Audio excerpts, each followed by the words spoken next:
there guys, and welcome back to some Factorio space exploration. I'm Xterminator, and thank you for joining me again. And let's just check out what we're doing here. So, there's been a fair bit done. Most of this is the same, however you'll notice that we are inside a grid. Looks like we just had a robot explosion. And this is the first grid we placed. So what I decided to do is we're going to leave this diamond grid around the main base since it's already placed and it works pretty well and ties in pretty nicely. And then off of that, we're going to do these octagons. Now the octagons are actually going to directly overlap with each other, but they can't here obviously because this is a diamond and, well, this isn't. So that's why there's this extension, and it's extra long to make sure a train can fit here.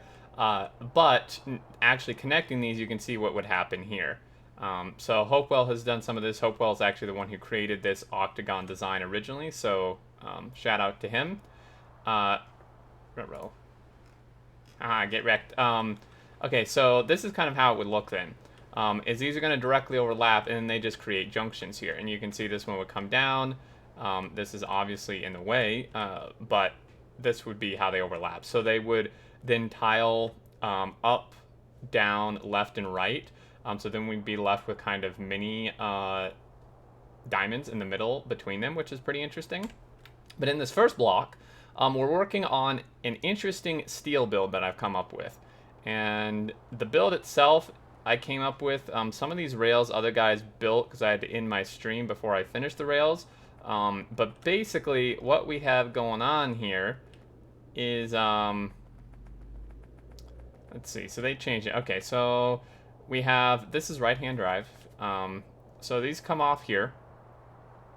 This allows it to come off of both lanes here. And it comes in, and then we are running single-headed trains on this. So single-headed trains have obviously some benefits and downfalls, but I've never really run them much before, and I wanted to give it a try.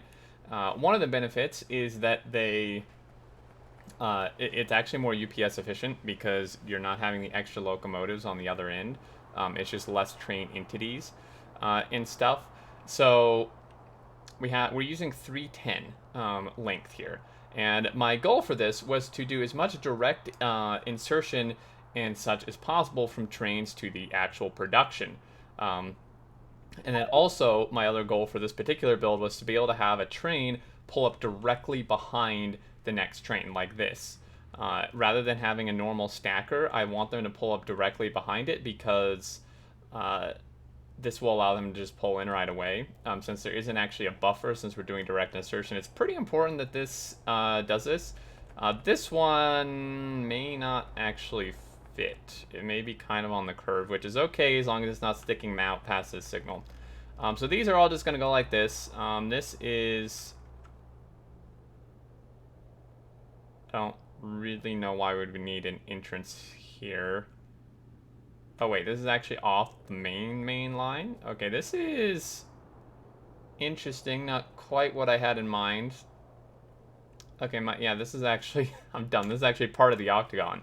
I'm not sure I really want that, to be honest. I kind of want it, because this could cause some problems. I'll have to see.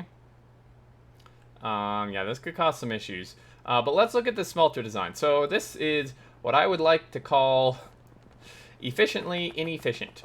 So basically, or inefficiently efficient. Either way, I suppose you could say it. I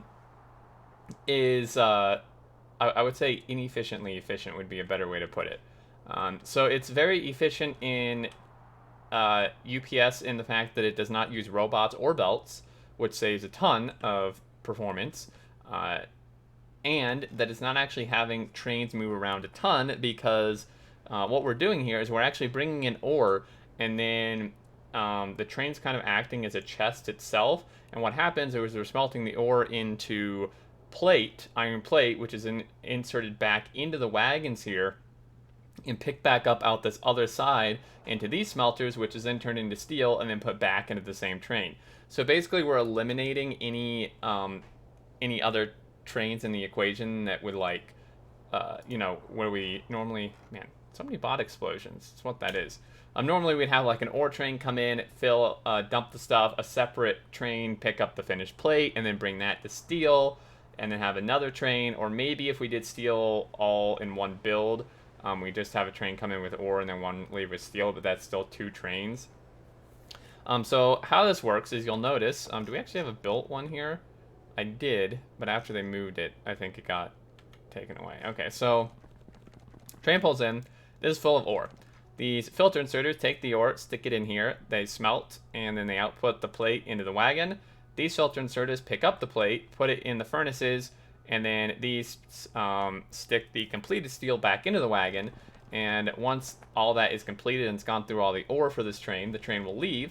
And either, I haven't decided yet, it's either going to then deliver the steel to where it needs to go and then go back to the outpost, or we may create some sort of depot transfer station to just put it into pure steel trains that will then go to wherever they need to go. I haven't fully decided yet. So in the build itself, it's a very efficient design, but what makes this inefficient is that due to the conversion of ore to steel, basically what's happening is this train is coming in completely full of ore, and then once this entire process is done, it only has like 1/4 of a wagon of steel, right? Because steel takes 5 ore, 5 ore, 5 plate. But there is some productivity in here. These have, I think the space exploration thing changed the module amount. Yeah, so each of these is 16% productivity. So we're getting 16% extra iron plates from the ore, which is then going into these, which we then get another 16% productivity when making the steel. So it's not like exactly going to be 1/5 the amount of steel compared to the ore that went in. It'll be a bit more than that. So my guess is it'll probably be about a row or so of steel, even though this is coming in with 4 rows of ore. So that's where it becomes kind of inefficient, because now this train, 3/4 of it is empty still. So it's basically driving around with like most of its cargo empty, which is not great. It's still a decent amount. If we can get like 1,000 steel out of this per wagon of ore, that's still 10,000 steel per train, which is not insignificant by any means, especially considering we have 1, 2, 3, 4, 5, 6, 7, 8 of these. So all these working is going to be, holy moly, get out of here. I think, do I have my laser defenses? Oh no, I don't. Okay, take the ports off, stick these in. Intruders! Get him! What are you shooting at? There's nothing over. Were you trying to guess where I was going? You're pretty bad at that. Okay, anyway, so sorry for that interruption, jerks. Anyway, that's still like 80,000 steel worth of that's leaving this build. Now I haven't quite where are these? I haven't quite calculated out yet where like how long this is going to take, like how long an entire process of turning a train of ore into steel actually is going to take. Okay, they're down there. So I'm not quite sure on that yet. This isn't, again, double beaconed, unfortunately, but it still has a decent amount of speed here, which is pretty good. And these things give 40% speed, so they're a little, the space exploration mod actually reduced the stats a bit, because normally in vanilla it's 50%, but that's still 80% speed from 2 beacons, because the beacons cut the thing in half, so it'd be 80% from 1, but then it's cut in half as 40, times 2 beacons is 80, but these are actually hit by more than 2 beacons. And then the productivity only slows it down by, that'd be 40%, because there's 2 in here. So we're still having an overall speed increase plus the productivity. So this is kind of the design. Now, obviously, I don't know, we may do more than 1 grid doing steel. It depends how long this process actually takes to make this much steel. If it only takes, say, I don't know, let's say 4 minutes to smelt an entire thing of train ore into steel here, and each one's 10,000, and we have 8 trains, that would be, what, like 20,000 steel a minute, which is still pretty significant. Now, we do want to go super megabase here, so we may just have like multiple of these octagons doing steel, which is totally fine.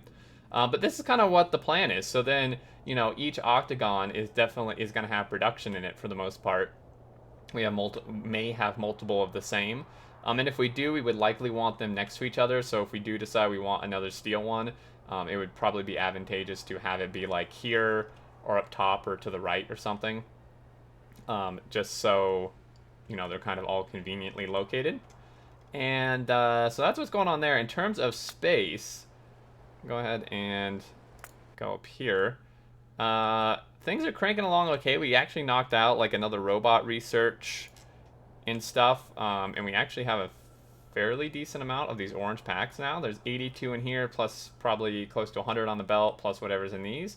What I'd really like to go for is Roport Mark IIs. They require 250 though. I don't think we have enough. We may. But this is what I'd like, because the Mark 1s are just not working too well for us. So, let's see. Let's actually work on this for a little bit. I'm not really fond of this being on the main line itself, to be honest with you. Could this be scooched forward at all? I'm also not really fond of it going directly into the main line. Nor am I fond of this. I think this could cause some train shenanigans that we may not want. Because ideally what I would do is I would have this turn sooner, like here, and then all of the trains go. See, this is like so many junction things here. Because ideally what I do is have these all go along its own line and then kind of all tie in at once. That would kind of back the trains up next to each other, or like behind each other, which could be an issue. We could try this. If it's bad, we'll just modify it. I mean, there's no shame in tearing things down. Certainly we would want some signaling here, but let's go ahead and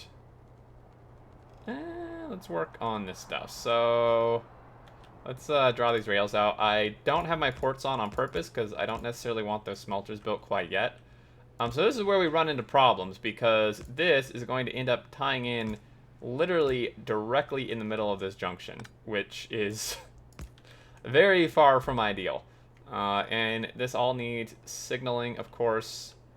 I may I'll work on that later. Let's just get these lines drawn out.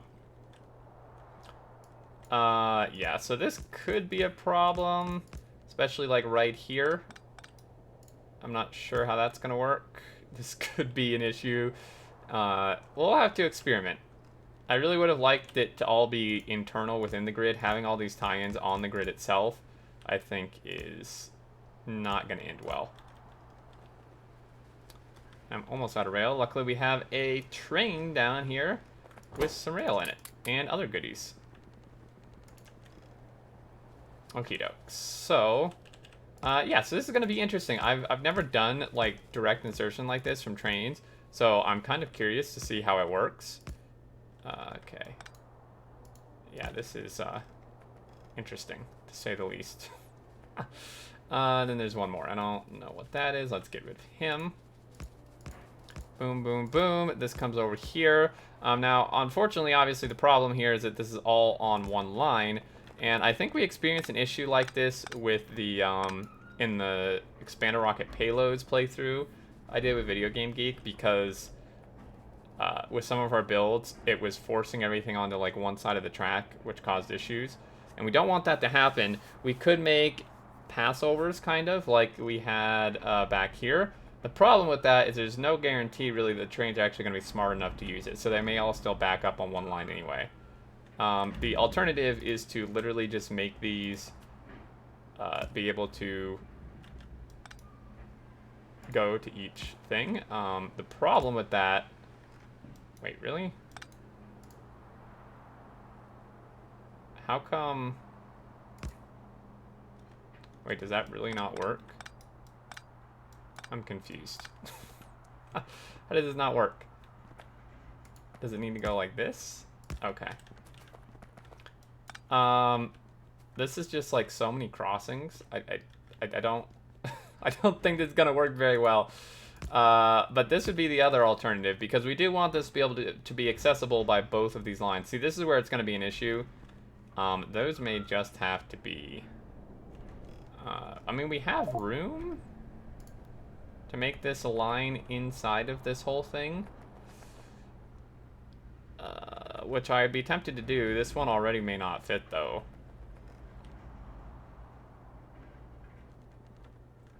Yeah, so this is not going to work on all these. Like this, like any of these in this junction, we're definitely going to have problems. This is way, I'm not going to even do it. That's just so many different crossings. That one was workable. I mean, those may just have, yeah, those are just going to have to be, like, their own thing. And obviously this all needs to be signaled, but it'll be easier, at least for me, if all the lines are drawn out first. Okay, so this is now accessible from both of those lines. Now, obviously, nothing coming from this direction would be able to get to it. This is kind of a loop system, which could be a problem. Now, I mean, I could make it. I could make it tie in from both directions if I wanted. So let's just say, for example, ore was coming from above us, which it may very well be. What happened is it would T-junction into, like, here, and then they would have to loop around all the way the outside here, and then come in this direction. Which could be a problem. We'll have to see. I have to experiment. Like I said, I've never built with grids before, so this whole thing is an experiment. And, you know, back to the inefficient part of this build, obviously we're building a Megabase, and I do want some efficiency, and that's why I'm doing direct insertion. But I also want to experiment, you know, with the hell... Oh, okay. I was like, how are we getting trains in here already? You know, with the amount of playtime I have in the game, the amount of stuff I've done, I kind of need something different, like, at this point. So I just, like, I like to experiment with stuff. You know, I mean, obviously the space exploration mod is quite different. But on top of that, I want to try something different in this space. So, you know, grid style, direct insertion, all that stuff. And, it'll be interesting to see how it works out. So this guy took off, which, I mean, we can let him go refill, but ideally I would have liked him here to finish this. But we can run over, I mean, we could try to signal. Doing this on camera is going to be not great for me. So basically,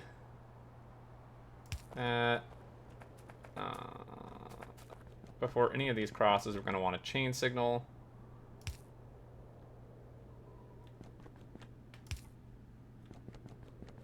Definitely need signals after that. So these don't have that. Let's just do this. Do that.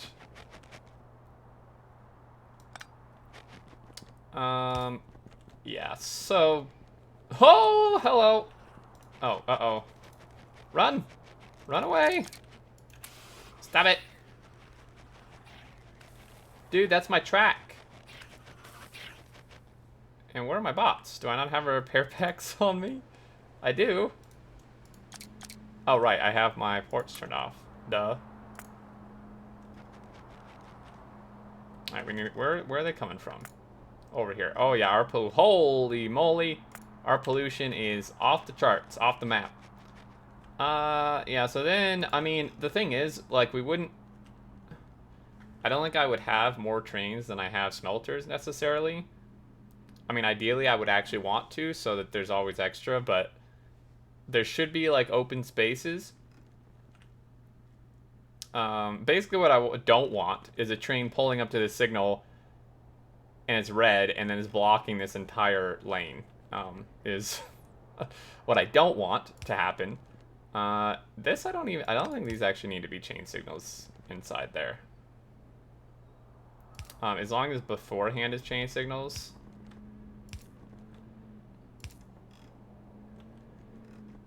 But yeah, so this should be interesting. Yeah, so that could cause a problem because because if you only have exactly the amount of trains as you do smelter sections, then obviously the section is going to remain empty, like, after the train leaves for the entire time that it goes and dumps and then refills and comes back. And this is ideal. Like before, like when I was playing this on stream, I wanted a stacker, like an entry stacker and this, because then that would allow me to have more trains than I have smelter builds.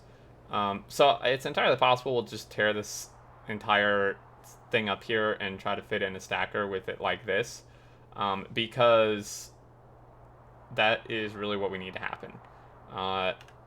What could maybe happen is, I mean, because there is room. There is room for these to, like, go along here and maybe still have room for a train. So we could just have a little, like, super close to this, have an internal line coming from up here. And I say up here just because there's no room really down there. Well, there is, actually. And just have a stacker here, horizontal, that ties in from, like, up here that we could fit, you know, maybe 5 or 6 trains on. Or having it below as well would work. Have it, well, these are the exits. You don't want the exits by the entrance. So having it up top would be ideal. Even just enough for like 4 trains or something would be good. I think I may do that, actually, now that I'm looking at this. Because I really, these end ones could be an issue. But yeah, because we can run a line. Like, well, we do need signals. Oh, can we fit signals here? I think we can. Yeah. So we can have a line this close. And then...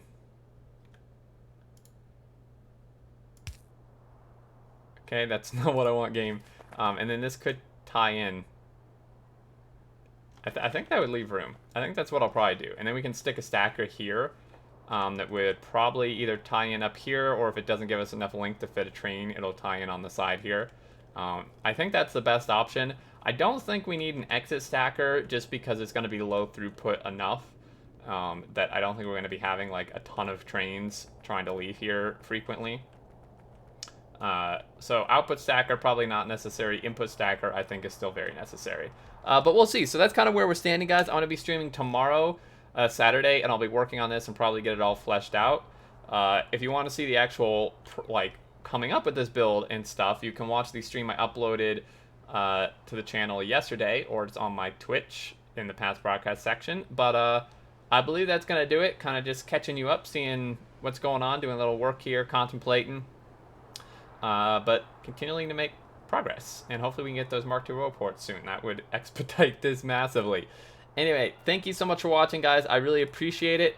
And if you want to support the channel and make the content continue to be possible, feel free to head over to my Patreon, which is linked in the description of my videos. And if you have any questions, thoughts, leave them below. And until next time, I look forward to seeing you all, and do take care.